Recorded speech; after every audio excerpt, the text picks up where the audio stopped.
investors are, to use this phrase, like maybe you heard it before, 3 feet from gold. Like you're so close. If you just buckle down and just get up a little bit earlier, just work a little bit harder, whatever you have to do, you're very close to a breakthrough that can change your life. And I think if people just stay focused on that one thing until they make it work, because there's still people that are, not that we wish any of these things, but there's people getting divorced. There's tenants that are tearing up landlords' houses that want to sell it. There's people that are dying, people that are inheriting homes. Like, this stuff will never stop. That is happening today. It happens in any market cycle. There's always an opportunity for investors like us. What it comes down to is who's laser focused on winning and who's like looking over the fence to see, like, maybe I should start crypto trading or something else.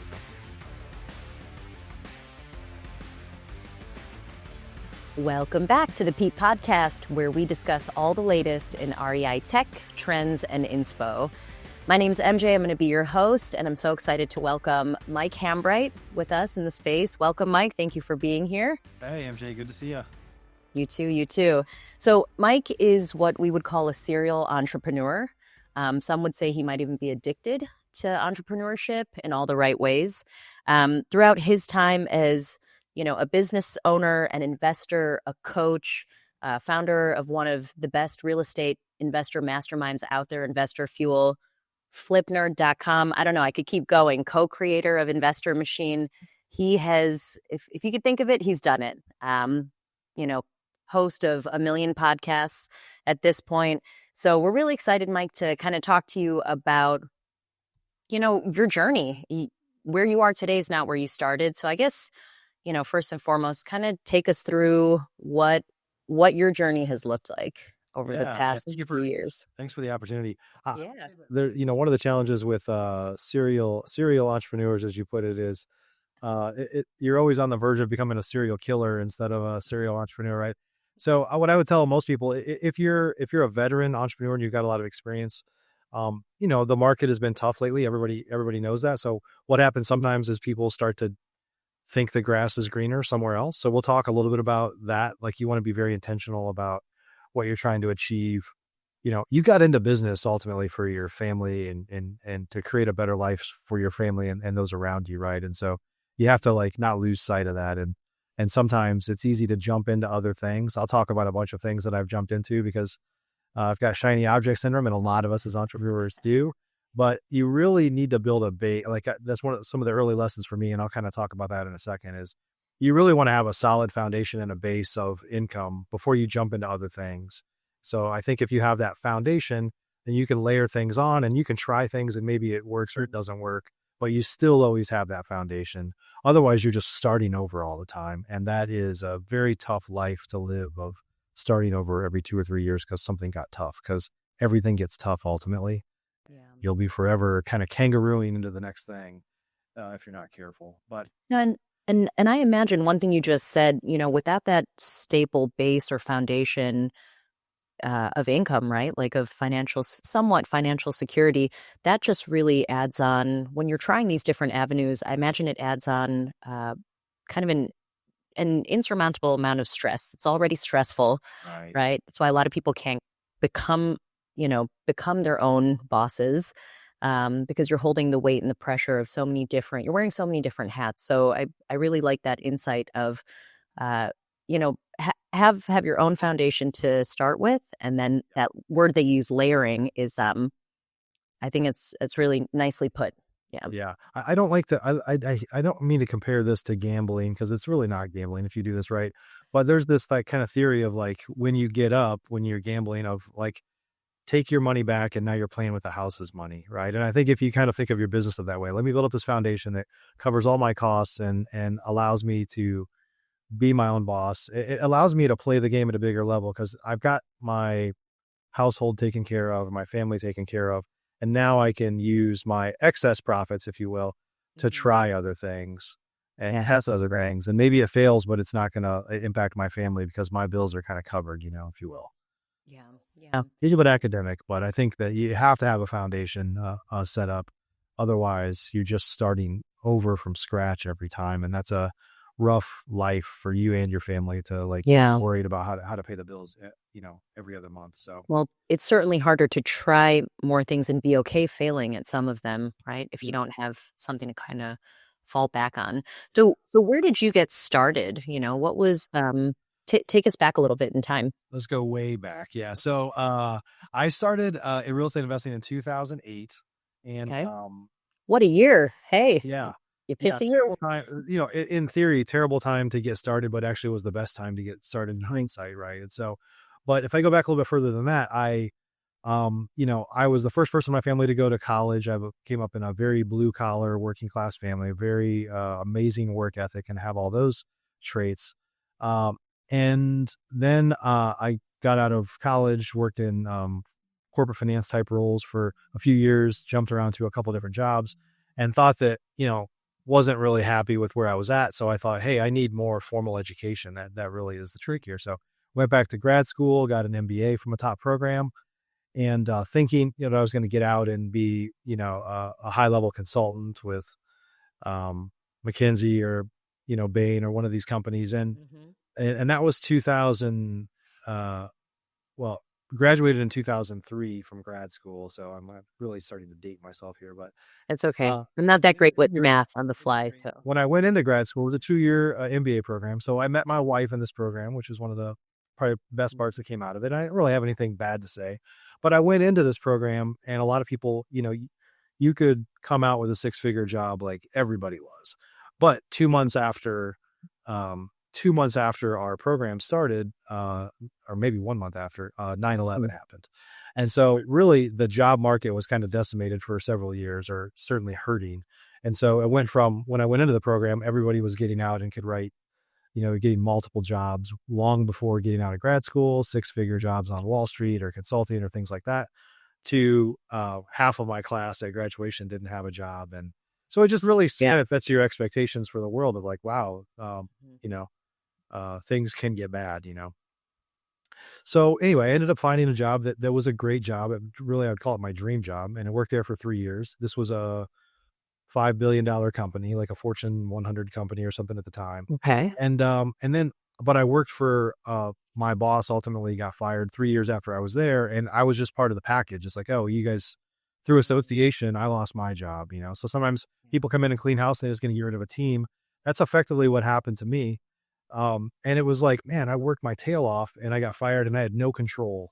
And so that was like my second lesson, I guess, like getting out of just because you went to like a top tier school or tier program. grad school and we're willing to take a lot of risk and basically loans to go to this program doesn't guarantee you anything.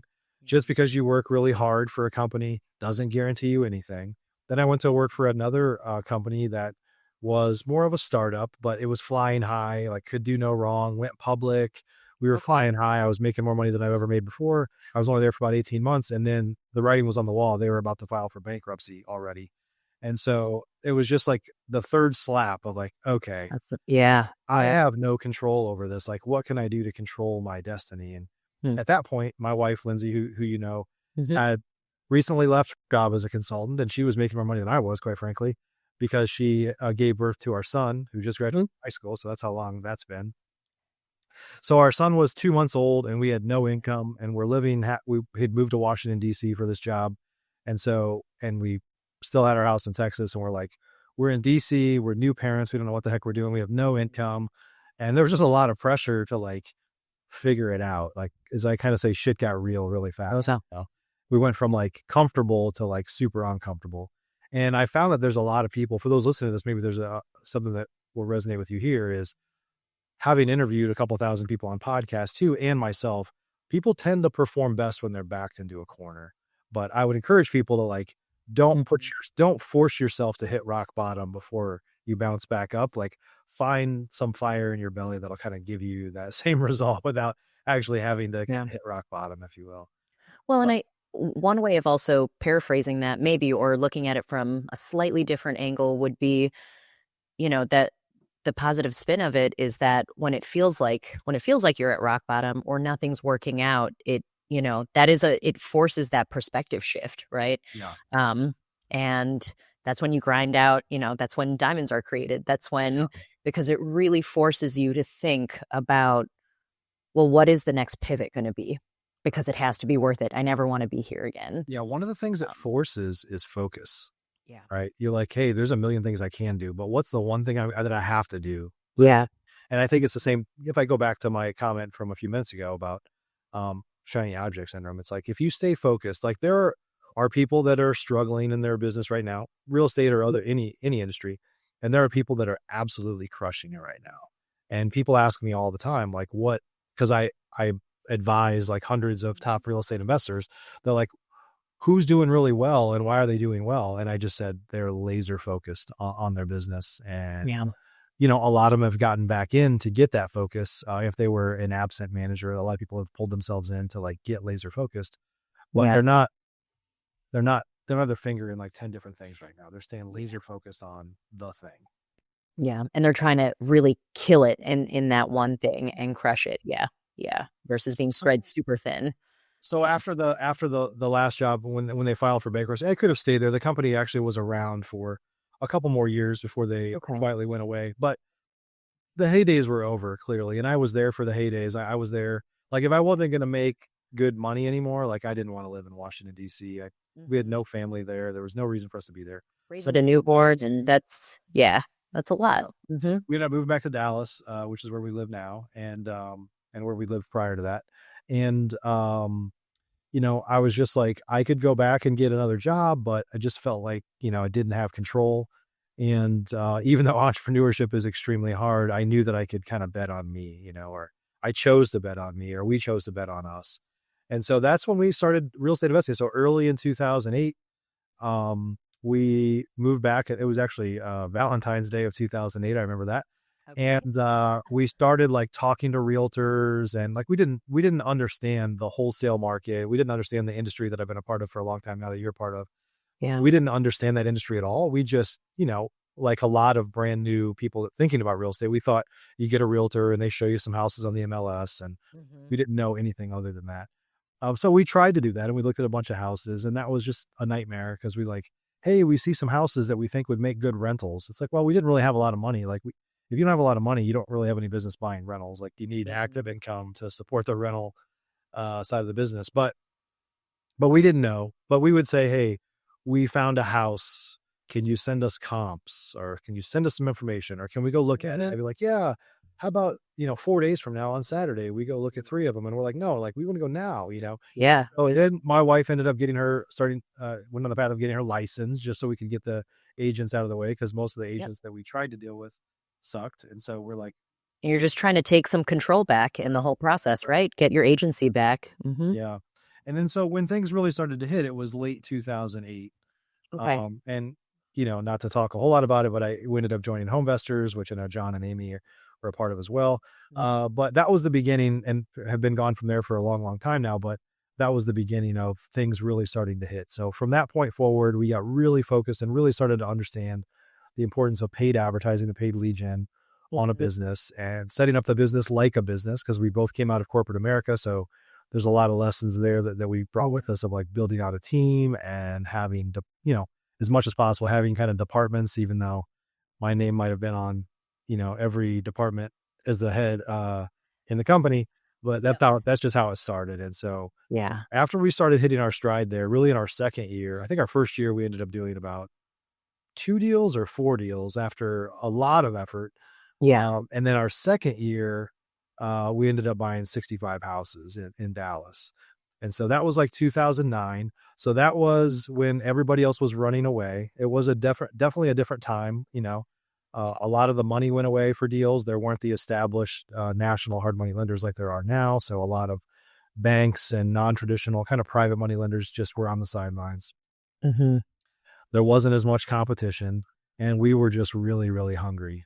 We just like had to make this work. I mean, 2 to 65, that's a leap. Yeah. Yeah. There's no doubt.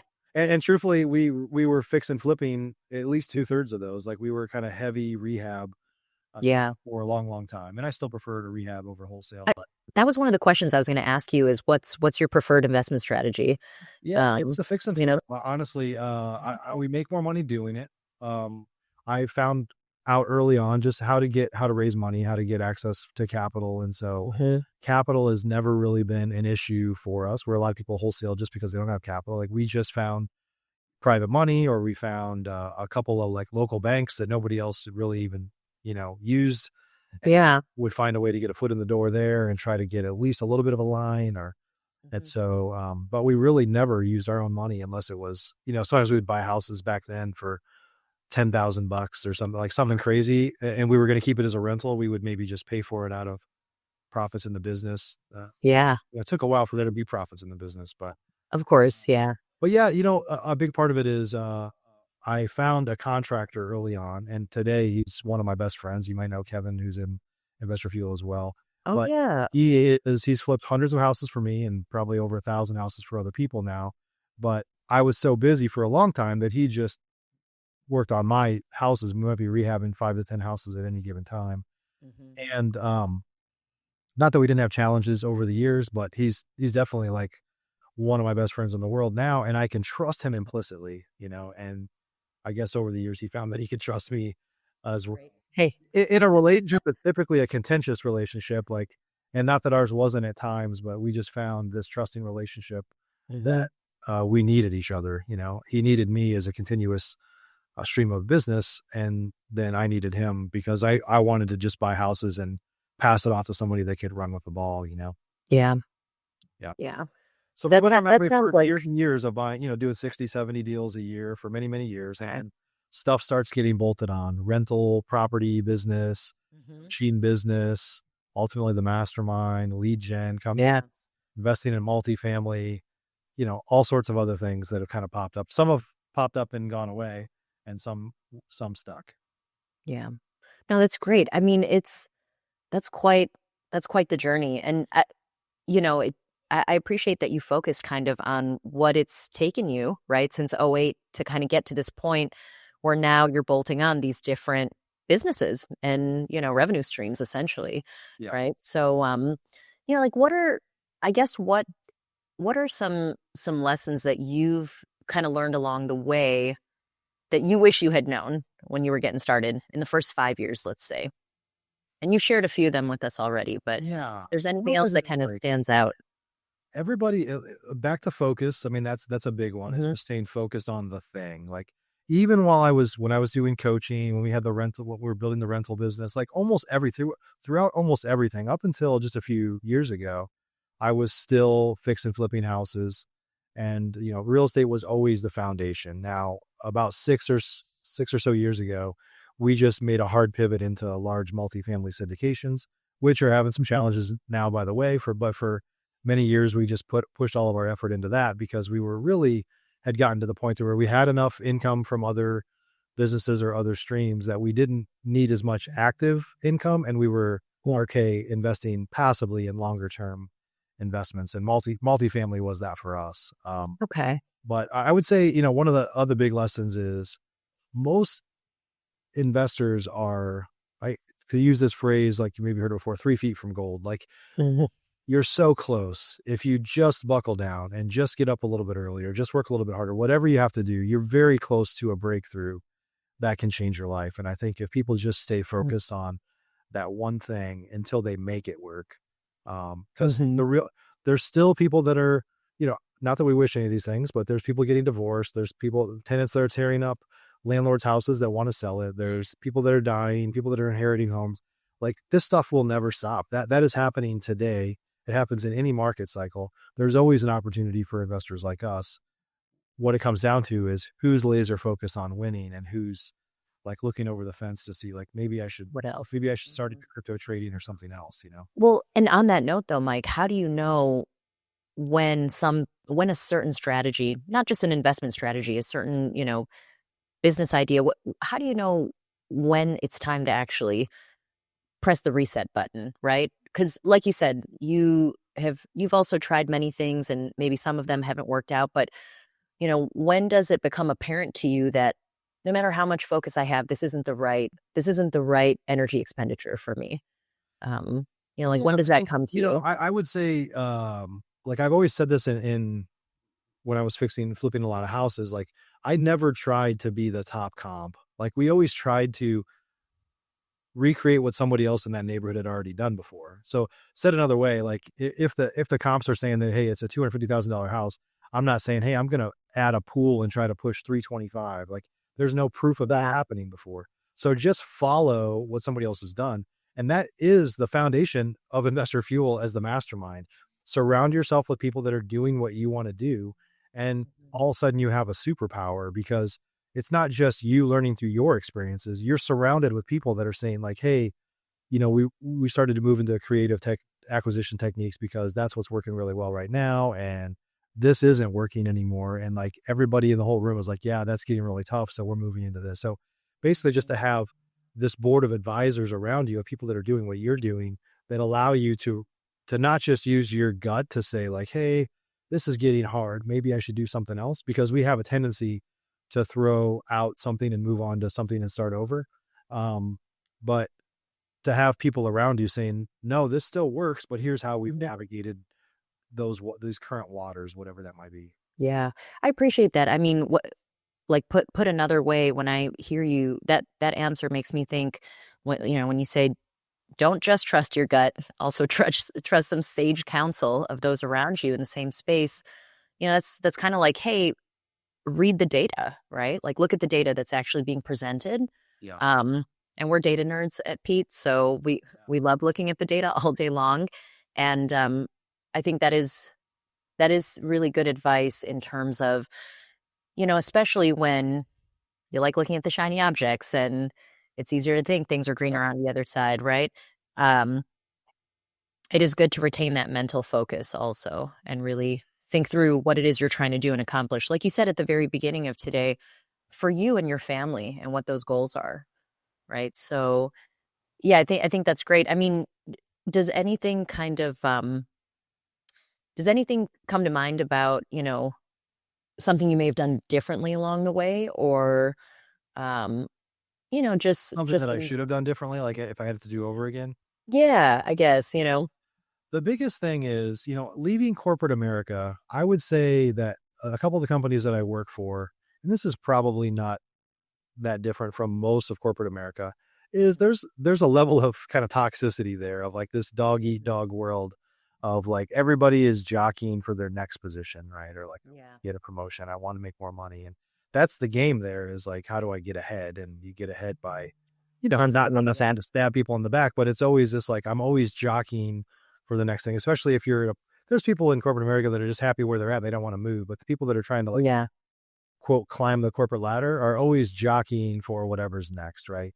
And so I think, you know, when I left, I brought some great things from corporate America. And I think I initially also thought that everybody was my competitor. And so I think initially I didn't have, even with contractors, it was always like, if I win, you lose. But for me to win, you have to lose. If you win, then that means I must have lost, or I didn't win enough, or whatever, right? And even with other investors, is like just thinking like, if you win, then I lost and I'm your competitor, I want to destroy you type thing. And it was this mentality of just like, I'm in my foxhole. I'm not going to share any secrets with anybody. I don't want to share your resources with anybody. I don't want to talk to anybody because maybe they'll take something from me. And it took me about a year and a half before I realized like, hey, we can collaborate. Like there's ways we can work together. And now all I do collaboration. And honestly, it makes everything way more fun because, it's just more fun to work with people and win together and stuff like that. And so I'm all about collaboration. So I think early on, a lot of people, and part of it is just this feast or famine mentality of like, we were going through a famine. Like we were in the early days of our business, burning money, didn't have a huge runway, and we had to make things work. And I was just like a ravenous dog of like, I got to find a way to make this work. And so I just tended to be more guarded of what I had because I thought somebody else could take it from me. And it was really, probably a less abundant mentality, and certainly way less that I'm all about abundance now. So I wish that I had learned those lessons early on. And the truth is I didn't really have a coach or a mentor. I mean, I had a couple people that helped with things, but I didn't have anybody on that side, like the mindset stuff, or to be around, like, if I had had Investor Fuel when I was just starting out, it would be a totally different world now. And I'd be even further along than I am. Yeah. That didn't exist and I didn't have that.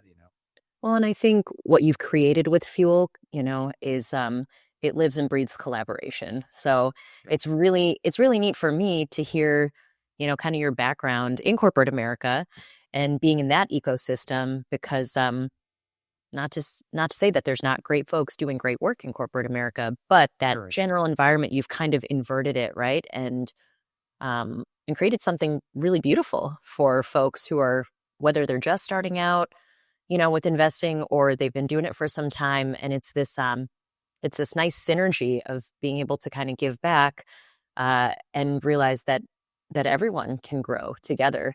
Yeah. It's a really wonderful thing. I have this saying that success shared is always much more satisfying than success in a silo, right? Mm. Yeah. Um, but when you're first starting out, it does make sense. It does make sense to want to, be a little bit more insular, and it's really, really neat to kind of live and breathe and with others who are maybe going through the same struggles or different ones, as you mentioned. You can learn from each other instead of reinventing the wheel, right? Right. Yeah. So, yeah, I think it's good to hear. And so for those who are listening, I hope you're taking some notes. Um, so after, and I know your journey is going to keep continuing, so I'm excited to see what comes next. Um, as we kind of close out, I want to ask you, because you've had really some time in this space, like what does being an entrepreneur mean to you? Like what is embodied in the entrepreneurial spirit, when you get down to it? I think it has to be around serving other people, which kind of Love we that. talked about some of these things. Yep. Like you can't do this all on your own, right? It comes down to building a team. So I think a lot about like Kiyosaki's cash flow quadrant. There's a lot of, if we're talking about real estate investors or entrepreneurs, there's a lot of people that have a decent life, but they are self-employed. So if they step out or God forbid somebody in their family gets sick Yeah. or they have to take some time off, like the business largely stops. And so that's not good. So you have to build out a team of people that the business can run without you. And it doesn't mean, there's always this like, can I like step out of my business completely and it just runs without me? I mean, you could get there, maybe, right? But it's like, I think what most people just appreciate is like, hey, I can just disappear for a week and the business is fine. And like, if somebody really needs me, they can check in. But for the most part, like the business, you're like the person spinning plates. Like the team is running, and every once in a while, you have to kind of go back in and rebalance the plates Hmm. to make sure that they don't drop, right? Yeah. And so, and I think it's ultimately just doing whatever it takes to have that freedom that you started the business for in the first place. A lot of people, there's no reason to become an entrepreneur other than to get freedom over your time and to have some control over your future. And so if you feel like, if you're an entrepreneur and you're listening to this and you feel like I don't have any control over my time and I feel like I'm working harder than ever and I'm working like a dog and this is like as good as it's going to get, you're doing it wrong. Like there's, and I'm not saying that there's not a way forward, but part of it is just getting around other people to learn how they build a team or how they improve their marketing to get more leads coming in to help double the business. Right. Yeah. And so, like get out of that self-employed box. There's people that are perfectly happy there. And if you are, then that's fine. But if your goal, I say this to those people, if you're happy and you're content there, the question is, are you settling? Because if you think about your family, if you're self-employed and you're doing all the work, if something happens to you and the business That stops, then what does that got to do to your family? Right. So you better have a big life insurance policy, if nothing else. Right. And so anyway, I think, yeah. it's about basically serving other people. It's about having clarity on your goals and kind of joy in your life. Now, as an entrepreneur, there's also a lot of crap you have to deal with sometimes, Hmm. but, Hmm. it's like you have to muddle through some of the crap to get the good parts. Just like Yeah. any job you would have, there's parts you love and there's parts that you're like, yeah, I wish I didn't have to do this, but it just comes with the package. I mean, that some of that is true as an entrepreneur as well. Yeah. So, and I do think it's around teaching other people how to do what you do and finding ways to collaborate and make, one and one make that 11 instead of two. Yeah. Well, on the note of, surrounding yourself with folks who are in the space, we know about Investor Fuel. Can you tell, just for those who are listening out there, Can you share a little bit about, those that you coach? So in terms of like who what's the right avatar, of an entrepreneur if they're looking for some guidance? I don't even know if you're taking on, new students and mentees right now, but Just if you are, for new investors. you tell me. Yeah, can be you, can be yeah. So for new investors, I've done coaching a lot over the years, and I don't know when this is coming out, but by the end of July, we're relaunching kind of the format of our coaching program that's under the Investor Fuel brand now. It's called Investor Fuel Club. We have an event coming up called Investor Launchpad. So you can find out about that at investorlaunchpad.com. It's essentially a 5-day challenge where folks can kind of come in and learn how to build out their real estate investing business and get started. And when I say we're rebuilding it, I have tons of students right now, but we're rebuilding it in a way to where they actually work with our mastermind members. So instead of me just being the coach and it's like one to many, it's like many to many. It's like lots of coaching students and lots of coaches, because I have a network of hundreds of amazing rock star real estate investors all over the country, that some of which like to coach or they want to do it, but they're not really coaches. And all of them want to do deals with other people. And so we're kind of orchestrating this way where there's many different ways to partner on deals, because I think one of the problems for new and newer real estate investors is they've always been forced to figure out how to do everything in the business to even get started. They have to be good at marketing. They have to be good at sales and acquisitions. They have to be good at dispo. They have to be good at raising money. They have to be good at operations and everything in between just to do one deal. And so what we're saying now is like, look, you can find a way to partner with somebody that can help you with acquisitions, or somebody that can be your provide the money or that you need for the deal, or handle the operations and transaction coordination. Like, That's great. Yeah. you can just partner with pros that are already doing this, and don't worry about hitting a home run on your first deal. Like, make money, but use the first 5 or 10 deals as your education And learning. be really good. Just like That if you work at playground. McDonald's, they're not going to have you as a store manager on day one. They're like, hey, you need to figure out how to fry the fries really well and make them golden brown, and then we're going to move you over into the burger area. You know what I mean? Yep. It's like an apprenticeship more than anything. So Yeah. for pro level investors, we have Investor Fuel. Now, I would say that that's not so much coaching, but it's an opportunity to learn like you've never seen before, because you're learning from your peers and people that are doing this and living and breathing this every day. And so you can go to investorfuel.com to learn more about that. Sure.